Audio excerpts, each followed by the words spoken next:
लाहौर में किसी जगह के ऊपर किसी को कत्ल करवाने के लिए शूटर हायर करना, और जिन लोगों ने शूटर हायर किए होते हैं या तो वह बैरून मुल्क होते हैं या किसी और शहर में होते हैं या वो जेल में होते हैं। जो इन दोनों ग्रुपों के जो फैमिली के ज़राए हैं उसके मुताबिक एक लाहौर में बड़ी गैंग वार हो सकती है। इस अगर पूरी गैंग वार की अगर हिस्ट्री देखी जाए तो इसमें अब तक 20 से 25 लोग जो हैं वो मारे जा चुके हैं, लेकिन आज तक किसी भी जानिब से, दोनों पार्टियों की जानिब से किसी खातून पे हमला नहीं किया गया था। लेकिन ये फ़र्स्ट टाइम है कि अगर इसके अंदर किसी गैंग की जानिब से जो है हमला किया गया तो उसमें खातून जो है वो डैमेज हुई, उनको गोलियां लगी। तो इस हवाले से अब जो तफ्तीशी इदारे हैं, पुलिस हुकाम हैं, उनके मुताबिक ये गैंग वॉर मज़ीद बढ़ सकती है। 2010 की अगर बात की जाए तो 2010 में ट्रकावाला को लाहौर एयरपोर्ट पे उस वक्त कत्ल किया गया जब वो बैरून मुल्क से पाकिस्तान आ रहे थे। लाहौर एयरपोर्ट पे फायरिंग हुई तो ये लगा कि शायद कुछ दहशतगर्दी का वाक़या रूनुमा हुआ है, लेकिन कुछ ही देर बाद ये पता चल गया कि ट्रकावाले को एक खुरम नामी शख्स ने फायरिंग करके कत्ल किया। इस केस की तफ्तीश की गई और इस केस के अंदर भी तीफ़ी भट्ट और गोगी भट्ट को नामजद किया गया, लेकिन उस केस में भी कुछ ना हुआ। उसके बाद कुछ अरसा बाद उनके कत्ल के बाद, बिल्ला ट्रकावाला के कत्ल के बाद, उनके दो साहबजादे जिसमें अमीर बलाज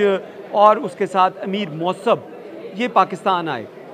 पाकिस्तान क्योंकि ख़ानदानी दुश्मनी इस हद तक बढ़ चुकी थी कि दोनों ख़ानदानों ने, तीफ़ी भट्ट, गोगी भट्ट या ट्रकावाला ख़ानदान ने अपने बच्चों को बैरून मुल्क शिफ्ट कर दिया था। और बिल्ला ट्रकावाला के कत्ल के बाद अमीर बलाज और अमीर मौसब जो हैं ये पाकिस्तान आए। कुछ अर्सा के बाद तीफ़ी भट्ट के घर नसीराबाद में एक फ़ायरिंग का वाक़या रूनुमा हुआ। उस फायरिंग में कोई जानी नुकसान तो ना हुआ, लेकिन उसका मुकदमा अमीर बलाज ट्रकावाला के ख़िलाफ़ जो है वो दर्ज किया गया और उस मुकदमे के बाद जो है उनकी ज़मानत हुई, या उस केस के अंदर भी कुछ जो है वो कंक्लूजन ना निकाली जा सकी। उसके हवाले से आपको बताएं कि इस केस के बाद गैंग वार ने एक नया रुख इख्तियार किया जब कुछ अर्सा पहले अमीर बलाज को उस वक्त कत्ल किया गया जब वो अपनी सिक्योरिटी गार्ड्स के साथ एक शादी की तकरीब में शामिल था। वहाँ पे उसको कत्ल करने के बाद जो हमलावर था वो जवाबी फायरिंग में मौके पे मारा गया, लेकिन पुलिस ने मुकदमा जो दर्ज किया जिसमें तीफ़ी भट्ट और गोगी भट्ट जो है उनको एक दफ़ा फिर मुलव्विस किया गया। इस हवाले से आपको ये बताएं कि इस मुकदमे में तीफ़ी भट्ट और गोगी भट्ट अब तक इश्तिहारी हैं, लेकिन पुलिस की जानिब से अमीर बलाज के करीबी दोस्त जो थे जिसमें एहसन शाह था उसको गिरफ़्तार किया गया। और ये बात सामने आई पुलिस की तफ्तीश में कि अमीर बलाज के कत्ल के लिए एहसन शाह ने तीफ़ी भट्ट से 5 करोड़ रुपए की डील कर रखी थी। और हुआ ये कि अमीर बलाज कत्ल केस के अंदर जो एहसन शाह था वो एक पुलिस एनकाउंटर के अंदर मुबैना तौर पे मारा गया। उसके कत्ल के बाद या उसके एनकाउंटर के बाद ये शुनीद थी कि लाहौर में गैंग वार का सिलसिला फिर उठेगा, और हुआ भी कुछ यूं ही। कुछ दिन पहले अमीर मौसब जो थे वो बैरून मुल्क चले गए, और जो अब जो है वो जावेद भट्ट जो तीफ़ी भट्ट के बहनोई हैं उनको उस वक्त कत्ल किया गया जब वो अपनी बेगम के साथ माल रोड की तरफ जा रहे थे और FC अंडरपास के करीब जो थे वो गाड़ी में सवार थे। इस हवाले से आपको ये बताते चलें कि पुलिस के मुताबिक ये शाखसाना जो है वो दरीना दुश्मनी का है, लेकिन दूसरी जानिब हमने कुछ लोगों से ऐसे बात की जिनका ताल्लुक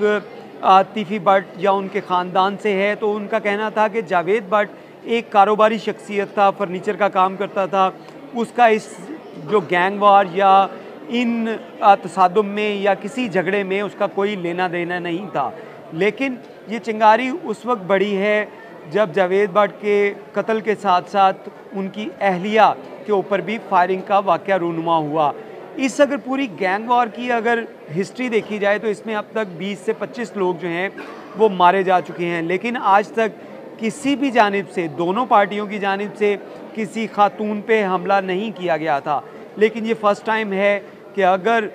इसके अंदर किसी गैंग की जानिब से जो है हमला किया गया तो उसमें खातून जो है वो डैमेज हुई, उनको गोलियां लगी। तो इस हवाले से अब जो तफ्तीशी इदारे हैं, पुलिस हुकाम हैं, उनके मुताबिक ये गैंग वॉर मज़ीद बढ़ सकती है। और इसके लिए अब पुलिस ने जो तैयारी की है उसके मुताबिक अगर बताएं तो बहुत से ऐसे लोग जिनके बारे में ये डाउट है कि वो कुछ ऐसी एक्टिविटी कर सकते हैं जो कत्ल व गारत को हवा दे सकते हैं, उनके ऊपर कड़ी नज़र रखी जा रही है। लेकिन इसके साथ साथ अगर एहसन शाह का बैकग्राउंड भी देखा जाए तो एहसन शाह को मुबैना पुलिस मुकाबले में जिन पुलिस ऑफिसर्स ने मारा उसके बारे में बताया जा रहा है, जो पुलिस ऑफिसर इस इनकाउंटर में मुलविस थे या वो वहाँ पे मौजूद थे, उनके बारे में ये बताया जा रहा है कि उन लोगों को भी एहसन शाह की जानिब से टारगेट किया जाना था और इसी बिना के ऊपर ये मुबैना तौर पे पुलिस मुकाबला हुआ। लेकिन अगर उस सब इंस्पेक्टर की बात की जाए जिसको मारने का प्लान एहसन शाह की जानिब से किया जा रहा था, उसको मारने का प्लान अब तक 4 लोग कर चुके थे, जिसमें एहसन शाह भी था और 3 लोग मज़ीद थे